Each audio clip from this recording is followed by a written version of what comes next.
ছোৱালী এজনীৰ এনেকুৱা কি বস্তু আছে যিটো তুমি ছোৱালীজনীক চোৱাৰ লগালগ চকুত পৰে, লগালগ। তুমি ভালকে চাব নালাগে, লগালগ চাইছা চকুত পৰি যায়। যদি জানা কমেণ্ট কৰি জনাবা, ঠিক আছে? এতিয়াই কৰা, ৰাইট নাও।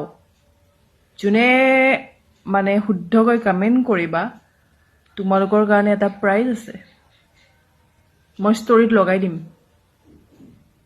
বুজিছানে? তোমাৰ একাউণ্ট মই মোৰ ষ্টৰিত মেনশ্যন কৰি দিম আৰু ফ'ল' কৰিবৰ কাৰণে ক'ম যদি ফলোৱাৰ লাগে, বুজিছানে? চ' কোৱা, কমেণ্ট কৰা, বেয়া একো নহয়। কিন্তু কোনোবাই জিতি দিব, মই জানো।